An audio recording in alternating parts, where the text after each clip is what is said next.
21번째. 그리스의 창세기. 태초에 카오스가 있었다. 전조는 전혀 없었다. 카오스는 모양도 소리도 빛도 없이 그냥 그렇게 무한한 크기로 나타났다. 카오스는 수천 년 동안 잠자다가 어느 날 갑자기 가이아, 즉 대지를 낳았다. 가이아는 남성적인 요소의 도움을 전혀 받지 않고 수태를 하여 알 하나를 낳았고, 이 알에서 사랑의 원초적인 힘 에로스가 생겨났다. 에로스는 구체적인 형상을 띠지 않은 채 우주 속을 돌아다녔다. 눈에 보이지도 않고 만질 수도 없는 상태였지만 그가 발산하는 사랑의 충동은 곳곳으로 퍼져나갔다. 카오스는 신들을 낳는 것에 큰 기쁨을 느꼈다. 그래서 내친김에 에레보스와 닉스를 낳았다. 이 둘은 이내 교접하여 아이테르와 헤메라를 낳았다. 연기는 위로 주로 올라가 우주의 상층부에 드리웠고, 빛은 우주를 비추기 시작했다. 그런데 에레보스와 닉스는 자기네 자식들이 너무 이상해서 말다툼을 벌였다. 그들은 자식들이 싫었다. 그래서 이내 자식들로부터 멀어져 갔다. 연기와 빛이 나타나면 어둠과 밤은 즉시 도망쳤다. 반대로 어둠과 밤이 마음을 다잡고 돌아오면 이번에는 연기와 빛이 달아났다. 한편 가이아는 혼자서 자식을 계속 낳았다. 그리하여 우라노스와 우레아와 폰토스가 태어났다. 우라노스는 위로 올라가 가이아를 덮었고, 우레아는 가이아의 옆구리의 자리를 잡았으며 폰토스는 가이아의 몸 위로 퍼져 나갔다. 가이아의 가장 깊은 곳에는 또 다른 자식이 숨겨져 있었다. 타르타로스, 즉 동굴들로 이루어진 지하 세계가 바로 그 자식이었다. 하늘, 바다, 산, 지하 세계를 낳은 가이아는 여신인 동시에 완전한 행성이 되었다. 하지만 다산성의 여신 가이아는 그 뒤로도 많은 자식을 낳았다. 가이아는 자기가 낳은 우라노스와 결합하여 12명의 티탄과 3명의 키클롭스, 그리고 3명의 헤카톤 케일레스, 즉 50개의 머리와 100개의 팔이 달린 거인들을 낳았다. 그런데 우라노스는 자기가 어머니의 소나기 안에서 놀아나는 장난감일 뿐이라는 것을 깨닫고 아버지 역할을 거부했다. 그는 자기 자식들인 티탄과 키클롭스들을 냉담하게 대하는 것으로 그치지 않고 그들의 지하 세계인 타르타로스에 가둬버렸다. 이에 격분한 가이아는 땅속 깊은 곳에 갇혀 자기 마음을 아프게 하는 자식들에게 날카롭게 벼린 낫을 건넸다. 미쳐버린 그들의 아버지를 죽이고 지하 세계에서 벗어나라고 요구한 것이다. 하지만 자식들은 우라노스를 너무나 두려워한 나머지 행동에 나설 엄두를 내지 못했다. 그들은 자칫 잘못하여 우라노스에게 벌을 받는 것보다 지하 감옥에서 썩는 게 낫다고 생각했다. 그래도 티탄들 중에 막내인 크로노스만은 어머니가 내민 낫을 받아들였다. 크로노스는 우라노스가 어머니 가이아를 강제로 감싸 안으려 할 때 기습을 감행했다.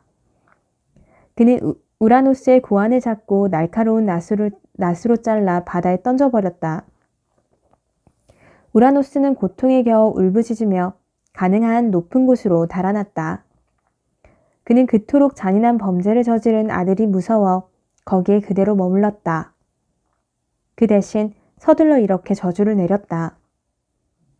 감히 제 아버지에게 손을 댄 자는 거꾸로 제 자식에게 손찌검을 당하게 되리라. 이렇듯 많은 자식을 낳고 숱한 폭력을 겪은 뒤에 하늘 우라노스와 대지 가이아는 영원히 결별했다. 이로써 크로노스가 세상의 지배자가 되었다.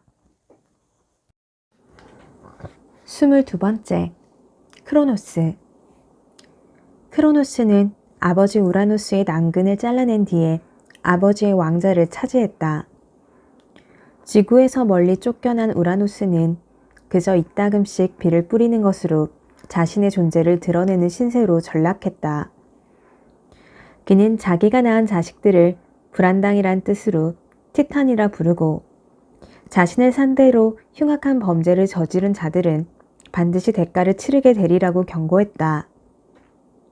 티탄은 자매들과 결합하여 여러 신들을 낳았다. 마지인 오케아노스는 테티스와 함께 3,000개나 되는 강을 낳았다. 막내인 크로노스는 누이 가운데 하나인 레아와 결합하여 헤스티아, 데메테르, 헤라, 하데스, 포세이돈을 낳았다. 하지만 그는 자기 역시 자식에게 권력을 빼앗기리라는 아버지의 저주를 잊지 않고 있던 터라 자식들이 태어나자마자 계속 삼켜버렸다. 레아는 자식들을 잃고 이루 말할 수 없는 고통을 겪으며 분노를 삼키다가 여섯째이자 막내인 제우스를 잉태했다. 레아는 아이를 낳아서 숨기기 위해 크레타 섬으로 갔다. 아이가 태어나자 레아는 어머니 가이아가 일러준 계책대로 커다란 돌을 강보에 사서 크로노스에게 넘겨주었다. 크로노스는 그것을 새로 태어난 아기로 여기고 즉시 삼켜버렸다. 이 계책 덕분에 살아남은 제우스는 나무가 울창한 상기슭의 동굴에서 자랐다. 아이를 보살피는 신들과 요정들은 아이가 울거나 소리를 지르려 할 때마다 그 소리가 크로노스의 귀에 들리지 않도록 아이 주위에서 노래를 부르거나 창으로 방패를 두드렸다. 그리하여 제우스는 빠르게 자라나 성년에 다다랐다. 그는 감칠맛 나는 술을 아버지에게 가져가 마시게 했다. 이 술에는 먹은 것을 토하게 하는 무시무시한 약이 들어있었다. 아들의 깨에 넘어간 크로노스는 자신이 삼켰던 돌과 5 자식들을 차례차례 토해냈다. 제우스와 그의 형제자매는 아버지가 다시 덤벼들기 전에 올림포스 산 꼭대기로 피신했다. 크로노스는 자식들에게 복수를 하기 위해 자기 형제자매인 티탄들에게 도움을 청했다. 그리하여 9세대 신들과 신세대 신들 사이에 격렬한 경쟁이 벌어졌다. 처음에는 노련한 티탄들이 우세를 보였다. 그런데 티탄 가운데 하나인 프로메테우스가 제우스 편을 들며 아낌없는 조언을 해주었다. 그는 외눈박이 키클롭스들과 팔이 100개 달린 헤카톤 케이레스를 동맹군으로 삼으라고 일렀다.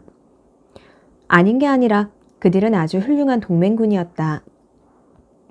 그들은 제우스에게 천둥과 번개를 주고 포세이돈에게는 삼지창을, 하데스에게는 누구든 쓰기만 하면 눈에 보이지 않게 하는 투구를 주었다.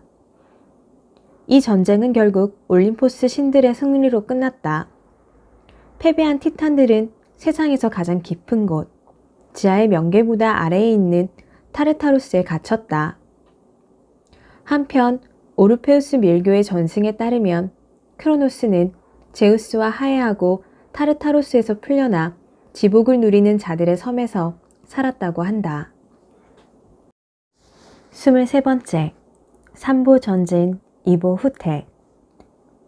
문명은 살아있는 유기체처럼 태어나서 자라고 죽는다. 문명에도 고유의 리듬이 있다. 삼보 전진, 이보 후퇴가 바로 그 리듬이다. 달의 운행에 차고 이지러짐이 있고 조수의 만조와 간조가 있듯이 문명에도 고조기와 태조기가 있다. 고조기에는 모든 일이 현기증 나는 회오리에 휩싸인 것처럼 잘 돌아간다. 안락함과 자유는 증대되고 노동은 줄어든다. 삶의 질은 높아지고 위험은 감소한다. 삼보 전진의 시대다. 그러다가 어떤 단계에 이르면 상승이 중단되고 곡선이 기울어지기 시작한다. 불안이 감돌고 공포가 밀려오면서 폭력과 혼돈이 생겨난다. 이보 후퇴의 시대다. 일반적으로 이 태조기는 바닥에 닿을 때까지 이루어진다. 그러다가 또 다른 고조기를 향한 도약이 이루어진다. 하지만 그 사이에 허비하는 시간이 얼마나 많은가. 우리는 로마 제국이 건설되고 발전하여 법률, 문화, 기술 등 모든 영역에서 당대의 다른 문명들을 앞지르며 변창하는 것을 보았다. 그리고 이 문명이 부패와 폭정의 길을 걷다가 쇠퇴의 늪에 빠져서 외적의 침입에 무너지는 것도 보았다. 로마 제국의 절정기에 중단되었던 인류의 위협을 다시 이어나가기 위해서는 중세의 새로운 문명이 발전되기를 기다려야 한다. 이렇듯 가장 잘 통치되고 앞날을 가장 잘 예견했던 문명들조차도 결국에는 쇠락의 길을 걸었다.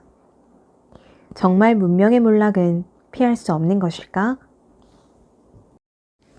24번째, 우주알. 세계는 알로 시작해서 알로 끝난다. 알은 세계의 여러 신화에서 여명의 상징이자 항온의 상징이다. 고대 이집트의 가장 오래된 우주창조 신화에서는 천지창조가 태양과 생명의 씨앗을 품고 있던 우주알이 깨지면서 이루어진 것으로 묘사된다. 오르페우스 밀교의 신화에 따르면 시간이 밝은 대기와 결합하여 암흑 속에서 은세가를 낳았다. 윗부분에는 하늘을, 아랫부분에는 땅을 품고 있던 이 알에서 자웅의 양성을 갖춘 개벽의 신 파네스가 나왔다. 힌두교의 서사시 가운데 하나인 브라만다 프라나에도 난생 신화가 나온다. 이 신화에 따르면 태초의 천지 창조에 앞서 우주알 브라만다가 있었다. 이 알의 껍데기는 존재와 무의 경계를 이루는 히라냐 가르바였다. 시간이 흘러 이 우주알이 깨지자 속껍질은 구름으로 변했고 핏줄은 강이 되었으며 액체는 바다가 되었다. 중국의 천지창조인 방고라는 거인의 이야기를 보면 태초에 하늘과 땅은 달걀과 같이 뒤섞여 있었는데 밝고 맑은 것은 위로 올라가서 하늘이 됐고 어둡고 흐린 것은 아래로 가라앉아 땅이 되었으며 그 사이에 방고가 생겨났다. 폴리네시아의 한 신화에도 태초에 알에 관한 이야기가 나온다. 이 알은 토대와 바위를 품고 있었는데 알이 깨지면서 3층 기단이 나타났고 여기에서 토대와 바위가 인간과 동물과 식물을 창조했다고 한다. 유대교 신비주의의 전승인 카빌라에서는 우주가 288개의 조각으로 깨진 하나의 알에서 생겨났다고 생각한다. 이러한 난생신화는 한국과 핀란드와 슬라브족과 페니키아의 신화에서도 찾아볼 수가 있다. 많은 민족의 신화에서 알은 다산성의 상징이다. 그런가 하면 어떤 문화권의 사람들은 알이 품고 있는 생명에너지가 죽은 사람에게 새로운 힘을 줄 수 있다고 생각하기도 한다. 그들은 애도의 뜻으로 달걀을 먹는다. 때로는 무덤 속에 달걀을 넣기도 한다. 죽은 사람이 저승을 여행하는데 필요한 힘을 주기 위해서라고 한다. 25번째, 죽음. 점을 칠 때 사용하는 마르세유 타로 카드에서 이름 없는 메이저 아르카나인 13번째 카드는 죽음과 부활을 상징한다. 이 카드에는 검은 밭에서 낫으로 풀을 베고 있는 살색의 해골 그림이 나와 있다. 해골의 오른발에 땅속에 묻혀 있고 왼발은 여자의 머리를 밟고 있다. 발 주위에는 3개의 손과 하나의 발과 2개의 하얀 뼈가 있다. 오른쪽 아래에서는 왕관을 쓴 머리가 미소를 짓는다. 땅에서는 노란색과 푸른색의 색상들이 나온다. 이 카드는 연금술사들의 유명한 표어 비트리오를 생각나게 한다. 즉, 땅속으로 들어가서 잘못을 바로잡으면 숨겨진 돌을 찾게 되리라 라는 뜻이 이 카드에 담겨 있다. 그러니까 낫을 사용하여 잘못을 바로잡고 지나치게 잘한 것을 베어내야 검은 땅에서 색싹이 다시 돋아날 수 있다는 것을 보여주는 것이다. 이 카드는 가장 강력한 변화를 상징하기 때문에 사람들에게 두려움을 불러일으킨다. 이 카드는 메이저 아르카나 전체를 놓고 볼 때 하나의 단절을 이룬다.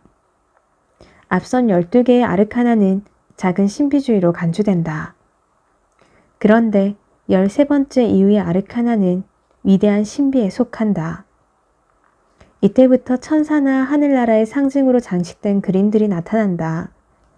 더 높은 차원이 개입하는 것이다. 깨달음의 경지로 나아가기 위해서는 죽음과 부활의 단계를 통과해야 한다. 이 단계에서 인간에게 심오한 변화가 일어난다. 인간은 불완전한 존재로 죽지 않으면 다시 태어날 수가 없다. 26번째, 티폰. 카오스의 지배와 크로노스의 지배가 끝나고 올림푸스 신들의 시대가 도래했다. 티탄들과의 전쟁을 승리로 이끌고 세계의 새로운 지배자가 된 제우스는 전쟁을 도와준 형제 자매들의 공로와 열성을 따져 역할과 영예를 배분했다. 포세이돈에게는 바다의 지배권이, 하데스에게는 저승의 지배권이 돌아갔다. 그리고 데메테르는 들판과 수학을, 헤스티아는 하덕을, 헤라는 가정을 관장하게 되었다. 배분이 끝나자 제우스는 올림포스 산 꼭대기에 궁전을 마련하고 앞으로 거기에서 신들이 모임을 가지면서 우주의 운명을 결정해 나가리라고 선언했다. 그런데 티탄들의 어머니 가이아는 제우스가 티탄들을 몰아내고 새로운 지배자가 된 것에 분노하여 어마어마한 괴물 티폰을 낳았다. 티폰은 용의 머리가 100개나 달려 있었으며 눈에서는 불꽃이 튀었다. 모든 산을 압도할 만큼 덩치가 큰 이 괴물이 발걸음을 옮기면 올림푸스 산이 뿌리채 흔들리고 대지는 신음을 토했으며 바다에는 폭풍이 몰아쳤다. 그가 올림푸스 산으로 쳐들어가자 신들은 너무나 겁을 먹은 나머지 동물로 형상을 바꾸고 이집트의 사막으로 달아났다. 제우스는 티폰에게 홀로 맞서서 벼락을 던지고 강철 낫으로 내리쳤다. 티폰은 제우스를 제압하여 팔다리의 힘줄을 끊고 동굴에 가둬버렸다. 하지만 제우스의 아들인 깨바른 헤르메스가 힘줄을 도로 훔쳐내어 제우스의 몸에 붙여주었다. 제우스는 기력을 되찾고 올림포스 산으로 돌아왔다. 티폰이 다시 공격해왔다. 그러나 이번에는 제우스가 산 꼭대기에서 벼락을 내던져 괴물을 격퇴했다. 괴물은 달아나면서 산자락을 떼어내어 제우스에게 던졌지만 제우스는 이것을 번개로 산산조각 내어 떨어지게 했다. 티폰은 그것들에 맞아 피를 쏟으며 도망치려 했다. 그러자 제우스는 그를 붙잡아 시칠리나의 에트나 하산에 던졌다. 티폰은 오는 날에도 이따금 잠에서 깨어나 다시 불을 토해낸다. 27번째, 거울. 우리는 타인의 시선에서 무엇보다 먼저 우리 자신의 상을 찾는다. 처음에는 부모의 시선에서, 그 다음에는 친구들의 시선에서 우리 자신의 모습을 찾는다. 그러다가 우리는 자신의 참모습을 비춰줄 하나뿐인 거울을 찾아 나선다. 다시 말하면 사랑을 찾기 시작한다는 것이다. 누구를 만나 첫눈에 반한다는 것은 알고 보면 좋은 거울을 발견을 의미하는 경우가 많다. 우리 자신의 만족스러운 상을 비춰주는 거울을 찾아냈을 때 흔히 첫눈에 반했다고 말한다는 것이다. 그럴 때 우리는 상대의 시선을 보면서 우리 자신을 사랑하려고 노력한다. 평행한 두 거울이 서로에게 기분 좋은 상을 비춰주는 마법의 시간이 펼쳐지는 것이다. 그것은 거울 두 개를 마주보게 놓으면 거울 속의 거울이 비치면서 같은 이미지가 무수히 생겨나는 것에 비유할 수 있다. 그렇듯이 저온 거울을 찾아내면 우리는 다수의 존재로 바뀌고 우리에게 무한한 지평이 열린다. 그럴 때 우리는 우리 자신이 아주 강하고 영원하다고 느낀다. 하지만 두 거울은 고정되어 있는 존재가 아니라 움직이는 존재다. 두 여인은 자라고 성숙하고 진보한다. 그들은 처음에 서로 마주보고 있었다. 하지만 얼마 동안 서로 나란한 길을 나아간다 해도 두 사람이 반드시 똑같은 속도로 가는 것이 아니다. 게다가 나아가는 방향이 달라질 수도 있다. 또한 두 사람이 상대의 시선에서 언제나 똑같은 자신의 상을 찾는 것도 아니다. 그러다 보면 결별이 찾아온다. 나를 비춰주던 겨울이 내 앞에서 사라지는 순간이 오는 것이다. 그건 사랑 이야기의 종말일 뿐만 아니라 자신의 상을 잇는 것이기도 하다. 그럴 때 우리는 상대의 시선에서 자신의 모습을 보지 못한다. 내가 누구인지 모르게 되는 것이다. 28번째, 헤파이스토스.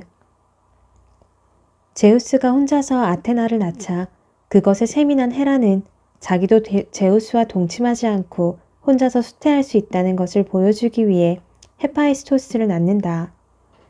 이 이름은 불타는 자 또는 빛나는 자를 뜻한다. 헤라의 뱃속에서 나온 아기는 허약하고 생김새가 매우 흉했다. 헤라는 그것을 수치스럽게 여겨 아이를 죽이려고 올림포스 산 꼭대기에서 바다로 던져버렸다. 아이는 렘노스 섬에 떨어져 살아남았지만 한쪽 다리가 부러졌고 그 때문에 영원히 절름발이가 되었다. 바다의 정령인 테티스와 에누리노메는 아기를 거두어 바닷속의 동굴로 데리고 갔다. 헤파이스토스는 이 동굴에서 9년 동안 자라며 대장장이와 마법사의 일을 연마했다. 헤라는 수련을 끝낸 아들을 올림포스로 불러들이고 20개의 풀무가 밤낮으로 가동되는 세계 최고의 대장간을 마련해 주었다. 이 대장간에서 헤파이스토스는 금은 세궁술과 마법의 걸작들을 만들어냈다. 그는 불의 지배자이자 야금술과 하산의 신이 되었다. 그는 자기를 더 일찍 데려오지 않은 것에 대한 원망을 사귀지 못하고 어머니를 겨냥한 함정을 고안했다. 누구든 앉기만 하면 마법의 사슬의 옥죄이는 황금 옥자를 만든 것이다. 헤라는 아들이 보낸 이 옥자에 앉았다가 사슬에 꽁꽁 묶이는 신세가 되었다. 그녀는 거기에서 풀려나기 위해 아들을 올림포스 신족의 온전한 일원으로 받아들이겠다고 약속해야만 했다. 그때부터 헤파이스토스는 올림포스의 모든 신을 위해 자기 솜씨를 발휘했다.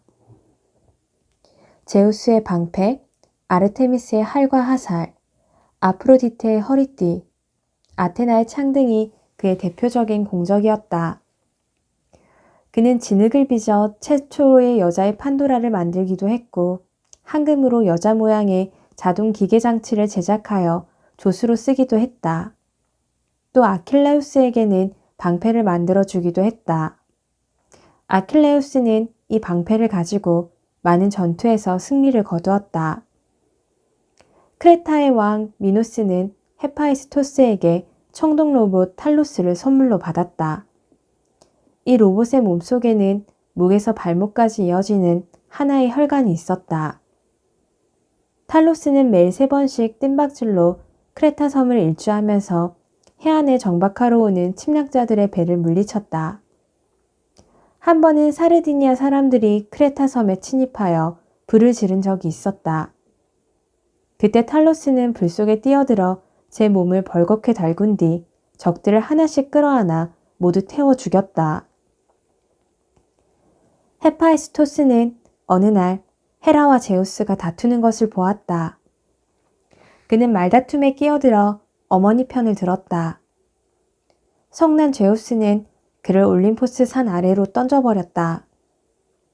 그는 다시 렘노스 섬에 떨어졌고 한쪽 다리마저 부러졌다. 헤파이스토스는 목발에 의지하지 않고서는 걸을 수 없게 되었다.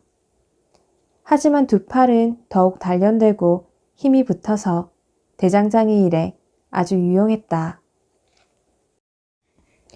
29번째, 역사를 보는 눈.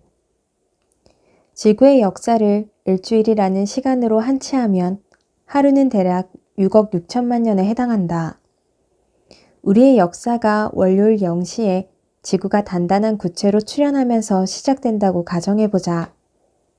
월요일과 화요일과 수요일 오전까지는 아무 일도 일어나지 않는다.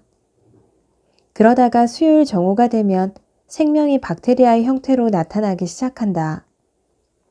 목요일에서 일요일 오전까지 박테리아가 증식하고 새로운 생명 형태로 발전한다. 일요일 오후 6시쯤에는 공룡이 나타났다가 5시간 뒤에 사라진다. 더 작고 연약한 생명 형태들은 무질서한 방식으로 퍼져나가다가 사라진다. 약간의 종만이 우연히 자연재해에서 살아남는다. 인류일 자정 3분 전에 인류가 출현하고 자정 15초 전에 최초의 도시들이 생겨난다. 자정 40분의 1초 전, 인류는 최초의 핵폭탄을 투하하고 달에 첫 발을 내디딘다. 우리는 기나긴 역사를 가지고 있다고 생각한다. 하지만 지구의 역사에 비하면 우리가 의식을 가진 새로운 동물로 존재하기 시작한 것은 겨우 한순간 전의 일일 뿐이다. 30번째, 세이렌과 이너. 세이렌이란 이름은 밧줄로 묶는 여자들을 뜻한다. 그녀들의 노래가 사람들을 꼼짝 못하게 묶여버릴 만큼 완벽하다 해서 그런 이름이 붙였을 것이다. 그녀들은 하신 알켈로우스가 뮤즈 가운데 하나인 칼리오페에게서 낳은 딸들이라고 한다. 그녀들은 여자의 머리와 팔과 가슴에 새의 날개와 다리가 달린 모습으로 묘사된다. 그렇게 반인반조의 형상으로 변하게 된 사연에 대해서는 여러 가지 이야기가 전해져 오는데 한 전설에 따르면 그녀들이 사랑의 기쁨을 얕보고 순결서약을 깨트리려 하지 않았기 때문에 아프로디테가 벌을 내린 것이라고 한다. 세이렌들은 마법의 목소리로 노래를 불러 뱃사람들을 홀렸다. 방향 감각을 잃은 뱃사람들이 암초로 둘러싸인 그녀들의 섬으로 다가가다가 난파를 당하면 그녀들이 와서 그들을 잡아먹었다. 세이렌들의 수와 각각의 이름에 대해서는 여러 가지 설이 있다. 한 전설에 따르면 그녀들 가운데 가장 유명한 파르테노페는 자매들과 함께 바다로 뛰어들었다가 이탈리아 트레니아 해의 카프리선 맞은편 해안에 표착했다고 한다. 그 자리에 생겨난 도시가 파르테노페, 곧 오늘날의 나폴리이다. 그리스어 세이렌에서 나온 라틴어 시레는 중세에 들어와 새로운 의미를 얻게 되었다. 게르만 신화의 영향을 받아 반은 여자이고 반은 물고기인 이너를 뜻하는 말로도 쓰이게 된 것이다. 프랑스어의 시렌과 이탈리아어와 스페인어의 시레나는 이런 이중의 의미를 그대로 계승하고 있다.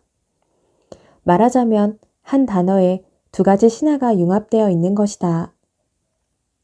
중세 연금술사들은 세이렌이 유황과 수은의 결합을 상징한다고 생각했다. 유황과 수은은 보통의 금속을 금으로 변화시키는 작업에서 중요한 역할을 하는 물질들이다. 안데르센의 동화 인어공주에 나오는 인어는 한 왕자의 열렬히 사모한 나머지 온전한 여자가 되고 싶어 한다.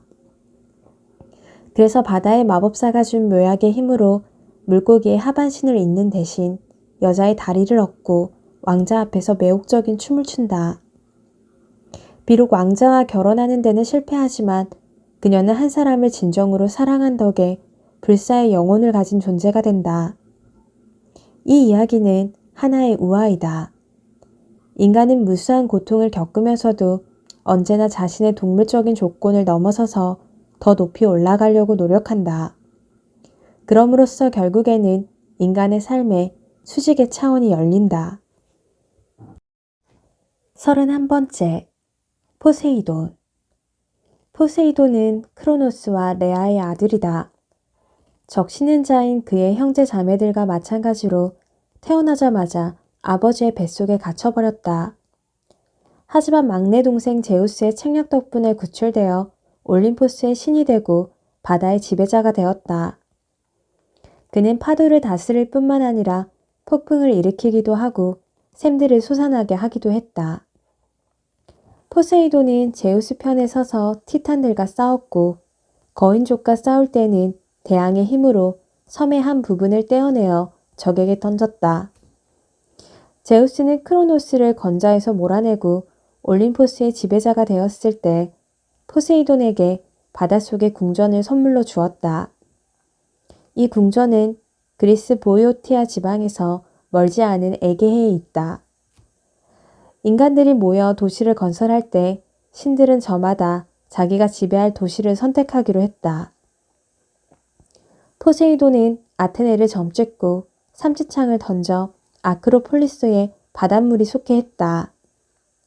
그런데 얼마 안 가서 아테나 여신이 이 도시에 올리브 나무를 심어놓고서는 이 도시가 자기 것이라고 주장했다. 분개한 포세이돈은 높은 파도를 몰고 와서 이 도시를 공격했다. 아테나는 포세이돈과 협상을 벌였다.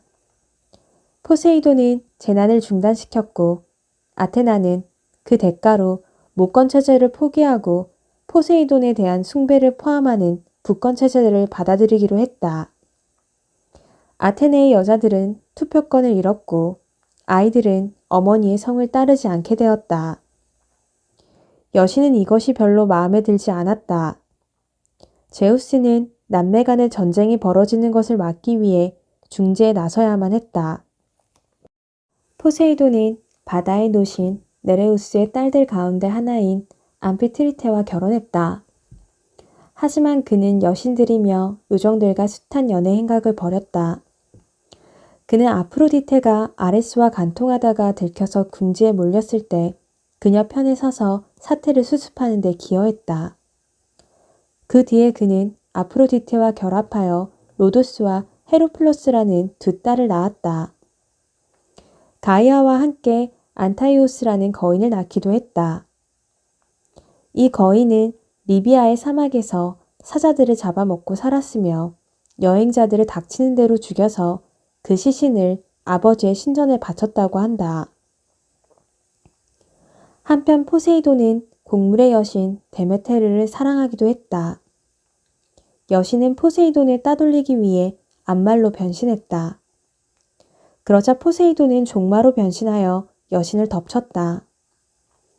이 결합의 결과로 아레이온이라는 말이 태어났다. 이 말은 사람처럼 말을 할 수 있는 불사의 존재였다. 포세이돈은 메두사에게도 눈독을 들였다. 그녀는 포세이돈을 만나기 전까지만 해도 참하고 아름다운 처녀였다. 그는 아테나 여신의 신전에서 그녀를 범했다. 여신의 분노는 피해자인 그녀에게 쏟아졌다. 여신은 그녀의 아름다움을 거둬들이고 그녀의 머리카락을 뱀으로 변하게 했다. 하지만 이 결합에서 날개 달린 말 페가소스가 생겨났다. 포세이돈이 낳은 자식들 중에는 다른 괴물들이 더 있었다. 상체는 인간이고 하체는 물고기인 트리톤, 외눈박이 거인 키클롭스 가운데 하나인 폴리페모스, 거인 사냥꾼 오리온 등이 바로 그들이다. 포세이돈은 늘 자기 왕국을 넓히고 싶어 했다. 그래서 아폴론과 공모하여 제우스에게 맞섰다. 제우스는 그들을 벌하기 위해 트로이에 성벽 쌓는 일을 도우라고 명령했다. 트로이의 왕 라오메도는 그들에게 약속했던 보수를 내놓으려고 하지 않았다. 포세이돈은 바다 괴물을 보내 트로이를 유린했다. 32번째, 러시아 인형 마트로시카. 설령 전자가 의식을 가지고 있다 한들 자기가 원자라고 하는 훨씬 방대한 집합에 포함되어 있다는 것을 짐작할 수 있을까? 원자는 자기가 분자라고 하는 더 커다란 집합에 포함되어 있다는 것을 알아차릴 수 있을까? 분자는 자기가 예컨대 치아라는 훨씬 거대한 집합에 갇혀 있다는 것을 깨달을 수 있을까? 또 치아는 자기가 인간의 입속에 속해 있다는 것을 이해할 수 있을까? 하물며 한낱 전자 주제에 자기가 인체의 극히 작은 부분일 뿐이라는 것을 의식할 수 있을까? 누가 나에게 자기는 신을 믿는다고 말한다면 그건 마치 이렇게 주장하는 것과 같다. 한낱 전자인 내가 장담하건대 나는 분자가 무엇인지 짐작하고 있어. 또 누가 나에게 자기는 무신론자라고 말한다면 그건 마치 이렇게 단언하는 것과 같다. 한낱 전자인 내가 장담하건대 내가 경험하고 있는 것보다 높은 차원은 전혀 존재하지 않는 게 확실해. 하지만 신을 믿는 사람이든 믿지 않는 사람이든 만약 그들이 속해 있는 세계 전체가 그들의 상상력으로 짐작할 수 있는 것보다 훨씬 방대하고 복잡하다는 사실을 알게 되면 그들은 뭐라고 할까?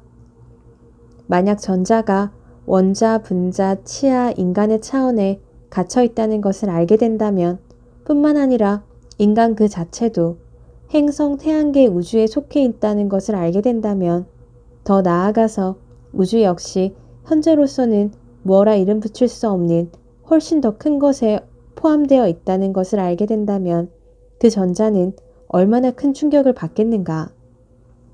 큰 것 속에 작은 것들이 들어있고 작은 것 속에 더 작은 것이 들어있는 러시아 인형 마트로시카. 우리는 우리를 초월하는 한 세트의 러시아 인형 속에 들어있다. 이제 감히 말하거니와 인간이 신이라는 개념을 만들어낸 데는 그럴 만한 이유가 있다. 인간들은 자기들의 세계보다 높은 차원에 실제로 존재할 수도 있는 어떤 것의 무한한 복잡성을 감지하고 아찔한 기분을 느꼈을 것이다. 신이라는 개념은 바로 그런 현기증에 맞서 안도감을 얻기 위한 한낱 외관이 아닐까? 33번째, 신비의식. 고대의 많은 종교에는 입문자들에게 심오한 교의를 전수하기 위한 비밀의식이 있었다. 그리스어로는 그것을 미스테리아, 신비의식이라고 부른다. 일찍이 기원전 18세기에 시작된 것으로 추정되는 엘레우시스의 미스테리아는 서양의 신비의식 가운데 가장 오래되고 가장 잘 알려진 것이다. 이 의식은 여러 가지 가정을 포함하고 있었다. 바닷물에 들어가는 몸을 씻는 목욕제계, 3일 동안의 금식, 기도, 성스러운 잔으로 보리차를 마시는 의식, 죽은 사람들이 지옥으로 내려가는 상황의 재현, 구원과 부활에 관한 깨달음의 전수 등이 바로 그것들이었다. 디오니소스 신을 숭배하는 오르페우스 밀교의 신비의식은 다음과 같은 7단계의 가정으로 이루어져 있다. 첫째, 자각. 둘째, 결단. 셋째, 음복. 넷째, 성적으로 하나되기. 다섯째, 실현. 여섯째, 디오니소스와 하나되기. 마지막으로 춤을 통한 해방. 그런가 하면 이집트에서 거행되던 이시스 신비의식은 사원소와 연관된 4가지 실현을 포함하고 있었다. 먼저 흙의 실현이라는 단계에서 교의를 전수받으려는 입문자는 기름 램프에 의지해서 혼자 깜깜한 미로 속을 나아가야 했다. 이 미로는 깊은 구렁으로 이어져 있었고 입문자는 사다리를 타고 거기로 내려가야 했다. 불의 실현이란 빨갛게 달군 쇳덩이들을 넘어가는 의식이었다. 쇳덩어리들은 한 발로 겨우 디딜 수 있는 자리만 남겨놓고 마른 목골로 배치되어 있었다. 물의 실현은 램프를 든 채 나일강을 건너는 것이었다. 공기의 실현은 도개교 위에서 거행되는 의식이었다. 입문자는 다리가 열리는 순간 허공으로 몸을 날려 10년으로 추락하는 실현을 겪어야 했다. 그러고 나면 교의 전수자는 입문자의 눈을 가리고 몇 가지 질문을 던졌다. 그런 다음 눈가리개를 풀어주고 입문자를 2개의 각기둥 사이에 세워두었다. 입문자는 거기에서 자연학과, 의술가, 해부학과, 상징체계에 관한 교육을 받았다. 34번째, 고양이의 역사. 요르단강 서안의 예리코와 키프로프 섬의 신석기 시대 유적에서 인간의 유골과 함께 고양이 뼈가 발굴되었다. 인간의 주거지에서 나온 고양이 뼈로는 현재까지 알려진 것 가운데 가장 오래된 것들이다. 이것은 신석기 시대에 농경이 널리 행해지면서 고양이가 인간들과 함께 살기 시작했다는 것을 시사한다. 곡물을 보관하면서 쥐들이 늘어나고 그에 따라 고양이들이 차츰차츰 인간의 주거지로 들어왔으리라는 것이다. 그 뒤에 인간은 본격적으로 고양이를 길들여 사육하기 시작했다. 고대 이집트인들은 적어도 기원전 2000년경부터 아프리카 야생 고양이를 길들였던 것으로 보인다. 이집트인들은 고양이를 다산과 치유와 삶의 쾌락을 간장하는 바스테트 여신의 하신으로 여기며 숭배했다. 고양이가 죽으면 시신을 미라로 만들어 고양이 묘지에 묻었고 고양이를 죽이는 사람은 사형에 처했다. 이 고양이들을 세계 곳곳으로 퍼뜨린 것은 이집트와 페니키아와 히브리의 뱃사람들이었다.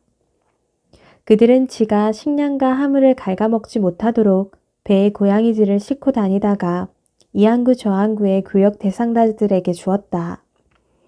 유럽에 고양이가 들어온 것은 기원전 900년 무렵이었다. 중국의 경우에는 최고의 시집, 시경에 고양이가 나타내는 글자가 나오는 것으로 미루어 이미 주나라 때부터 고양이가 존재했던 것으로 보인다. 한국에 고양이가 들어온 것은 중국에서 불교가 전래될 때의 일이었다. 경전을 쥐로부터 보호하기 위해 고양이를 함께 들여왔다고 한다. 일본에는 헤이안 시대에 고려인들을 통해서 고양이가 전해졌다. 그런데 같은 조상들에게 나온 고양이들이 세계 도처로 퍼져나간 뒤에 새로운 품종들이 생겨났다. 어느 지역에서나 고양이의 수가 적다 보니 근친 교배가 불가피했고 그에 따라 털의 색깔이나 길이, 눈빛, 꼬리나 귀의 코의 생김새 등이 서로 달라지는 유전적인 변이들이 일어났다. 여기에 인간들의 선별이 더해져 페르시아 고양이, 앙고라 고양이, 삼고양이 같은 지역 품종이 만들어진 것이다. 중세 유럽인들은 고양이를 마법이나 주술과 관련된 동물로 여기면서 학살을 일삼았다. 그들이 보기에 개는 인간에게 순종하는 충직한 동물이었지만 고양이는 독립적이고 사악한 동물이었다. 14세기 중엽 페스트가 유럽을 휩쓸었을 때 유대인 공동체는 주위의 다른 지역들에 비해 피해를 훨씬 적게 입었다. 유대인들은 그 때문에 미움을 사서 페스트가 사라지고 난 뒤에 온갖 박해와 대학살을 당했다. 이제 우리는 알고 있다. 유대인 구역이 페스트의 피해를 덜 입었던 것은 지들을 몰아내는 고양이를 키웠기 때문이라는 것을. 1665년 런던에 또다시 페스트가 돌았다. 시내에서 돌아다니던 고양이들을 대대적으로 학살하고 난 뒤의 일이었다. 1790년대 이 무렵에는 고양이를 악마와 연결짓는 미신이 완전히 사라졌다. 그 뒤로 유럽에서는 페스트가 창궐하지 않았다.